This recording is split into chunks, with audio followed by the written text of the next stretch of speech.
Hi, I'm Fred McNeil. You're watching QAC TV7. This is part 2 with Wheeler Baker. And Wheeler, again, thank you very much for coming out. We've spent time talking about Wheeler growing up with 4 brothers and a sister in Queen Anne's County.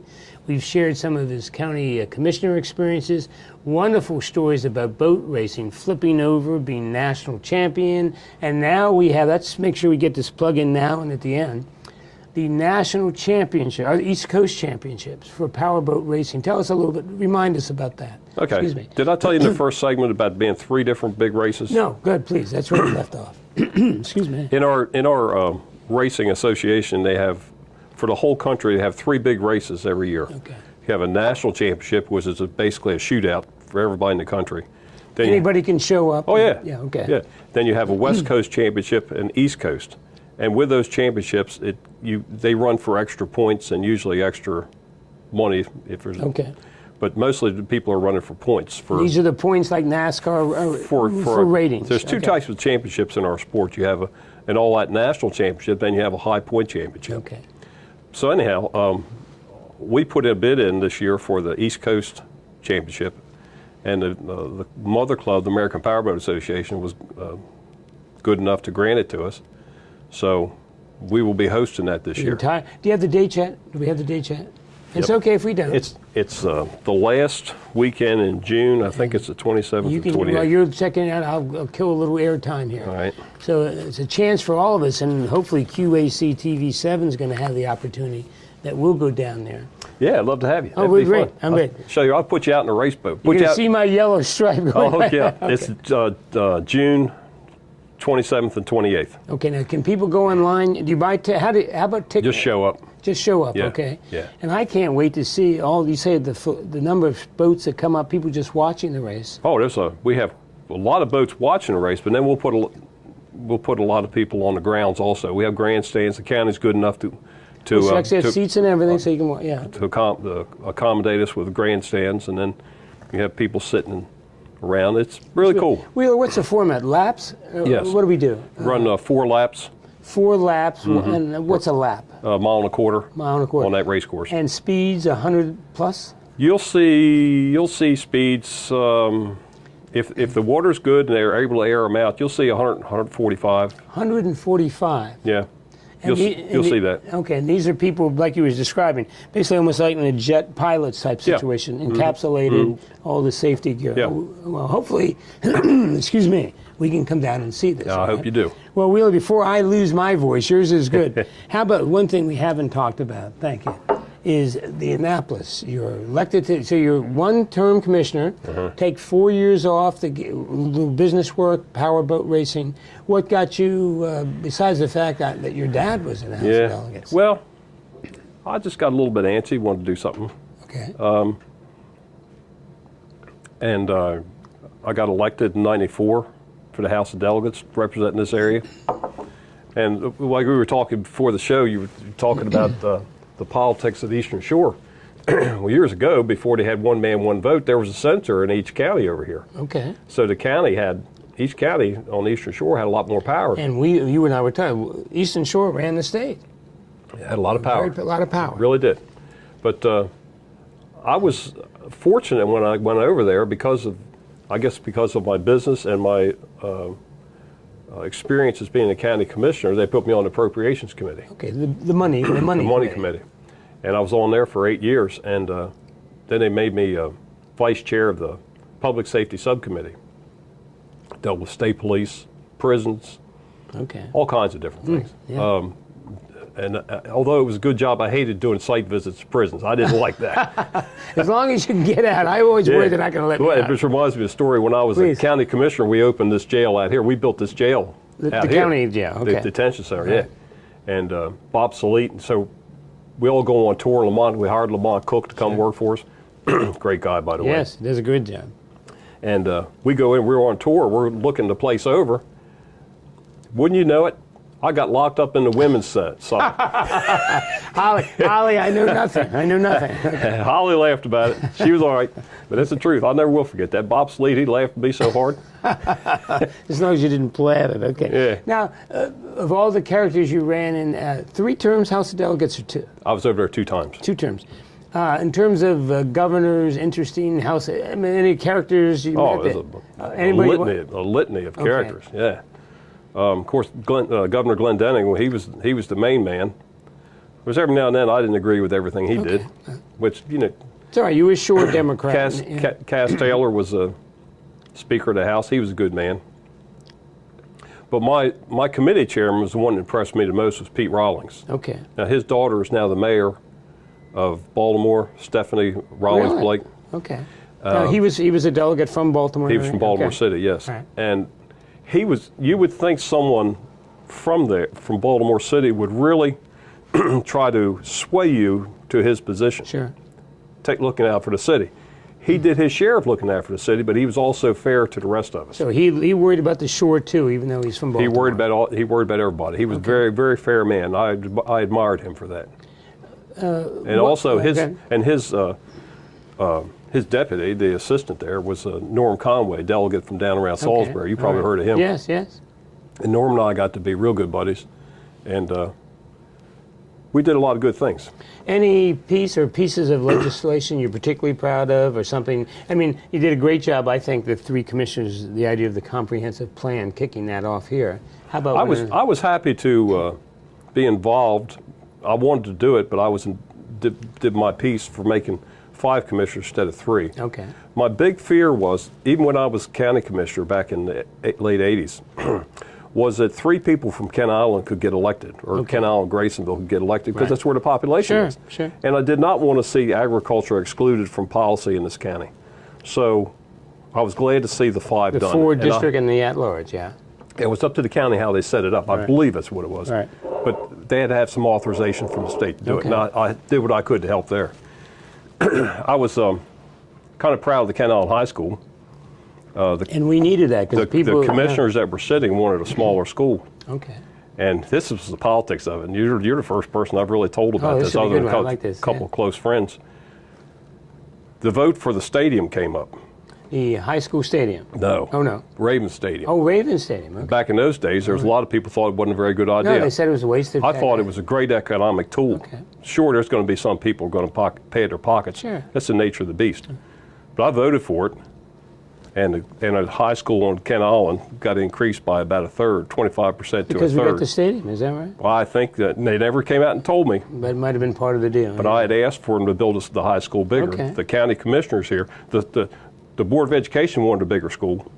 The county commissioners didn't want to fund it. Okay. So we got that done. You get to the state. I thought that was pretty cool. Well, not only that, but Wheeler, you know better than I do. I mean, I taught at Queen Anne's County High School. The poor kids who had to come up Route 8 in the morning, and also from the upper county. Yeah. That was a long, torturous trip for how many? Well, from '66 to whenever our new high school. Because see, back in the early days, you had a high school at Kent Island. Stevensville, right? Okay. At Stevensville, you had one in Sutlersville and one in Centerville. Yeah. And Kennard. Yeah, which made some sense. Yeah. I mean, I didn't realize you were that involved. Now, Bernie Sadusky always spoke highly of you. He always thought you were he didn't know me very well. He said you were always pro-education. He always liked it because he could pick up the phone and he had a friend of education. Always try to help him. Yeah, that's very important. And that something else I was pretty proud of was out to the college, the Distance Learning Center. Right. Okay. At Chesapeake College now we're talking. Yep. I had my hand in that. Okay. Norm Conway helped me with that one, and I had to do a lot of lobbying to get that secured, to get it done. So Annapolis was a good experience. I mean, it was. It was very good. Yeah, I mean, there's some tough times, but generally speaking, it was good. I mean, in Glenn Denning, you get to meet. I mean, I don't know what the delegates is. Are we a small enough state where you get to meet the governor on a regular basis? I mean, being on appropriations committee helps for one thing. Okay, because you're basically telling him how much money he's going to have. Yeah, right? And then we would work his bills. Okay. I mean, we had a couple of blow-ups. Okay. But we don't need to get into that. No. That's just going to. But it was just positive working with the governor, and he said, "Hey, look, any two intelligent people can agree to disagree. Sure. You're not going to agree on everything. Yeah. And he had a little bit more power than I did, but I expressed my opinion a couple times. All right, nothing wrong with that. Now, you've asked me to bring up something here, the Chester Y Center. Yes. Okay, how about, that's one of your favorite activities or projects, so tell us about that and we'll spend as much time as you like. Well, back in the Bobby Ann Nash, you know Bobby Ann Nash's plant farm? Yes. She had a son was born with mental retardation, and I'll never forget reading the newspaper. What am I going to do with my son? There was no place here to accommodate that. Dr. Rhodes got involved with Bobby Ann. The old superintendent of schools, Dr. Harry Rhodes. Dr. Harry Rhodes. And I think it was about 3 of them got together, and they started a little center down to across from the Stevensville High School. Okay. It was an old White House Inn years ago. All right. Of course, what did I know? I was just kind of standing back on the outside looking in. I didn't know much about it. But as things went along, they ended up moving the Chester Y Center up to where the Graysonville Elementary School was, where the senior center is now. Okay, right, yeah. So Chester Y was there, and it was doing okay, but it was growing, really growing. Well, that's about the time Dr. Rhodes asked me to come on board. I've been working with him since '79. You were on the board? Yes. Oh, you are on the board, okay. Yes. All right. And so for those of you who don't know, people have developmentally disabled in this county. The school system is responsible for these people by law till they're 21 years old.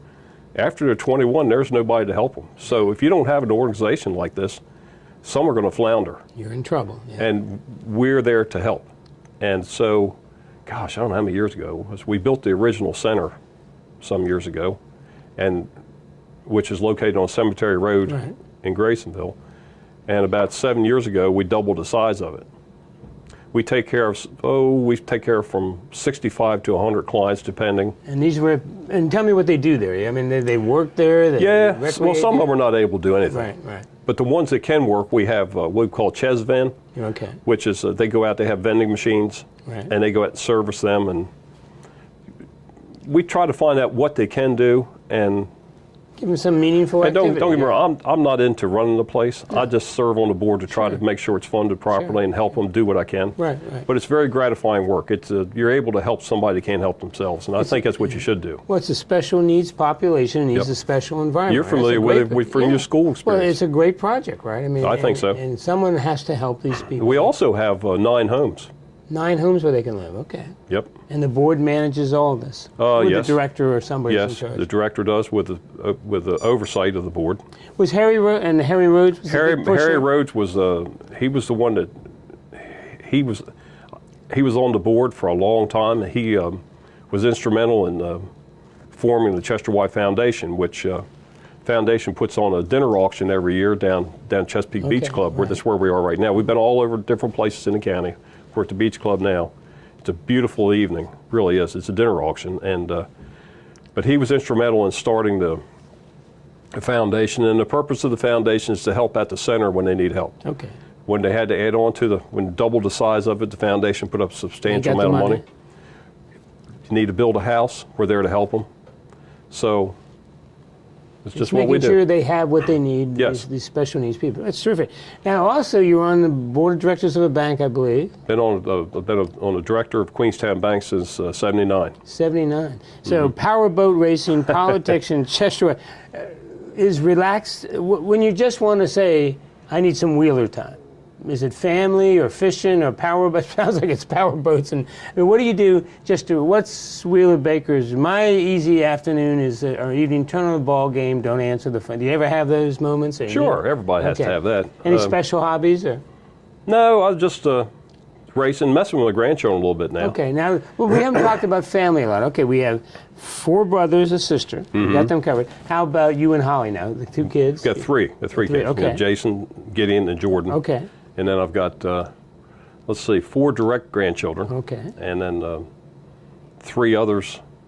One of them no relation at all, but he's one of the neatest kids I ever saw in my life. Nothing wrong with it. Now, and you're real proud. Gideon, I believe, is just about to become a nurse practitioner, correct? If she passes all her tests, it looks like May she will be a nurse practitioner. Okay, great. I'm with you. Yeah, they're great. I mean, they're basically doctors, right? They're the ones that are going to take care of you.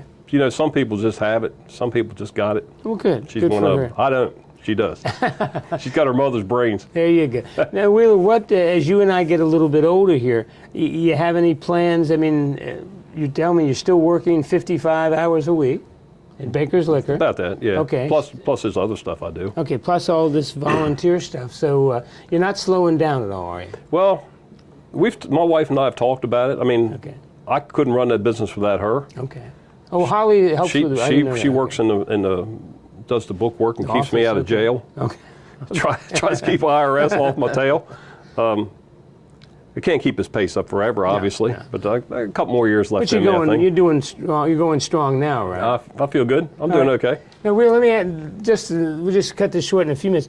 How about the biggest? What's the biggest change in the 60+ years you've seen in Queen Anne's County? I mean, what if I would say to you? I remember I asked this to Harry Rhodes, and of course Harry came out with all the people. You know, I mean, what do you see? Is there one thing you see? Is it the growth? Is it something that? Well, obviously, wherever the sewer lines go, you're going to have growth. Okay. And quite frankly, we don't have enough sewer lines. We need to take care of our county. Our county should be more proactive in running lines to secure health problems. A lot of houses, I'll take for instance some of the communities on Kent Island, which I probably shouldn't say where they are, but there's no way their septic systems can work properly. That water's leaching into the bay or the river, whatever. We need to take care of that. Seriously. Yeah. I mean, you need to clean that up. But I think one of the neatest things I've seen, when I was commissioner, part of our comprehensive plan was the Kent Narrows Development Foundation.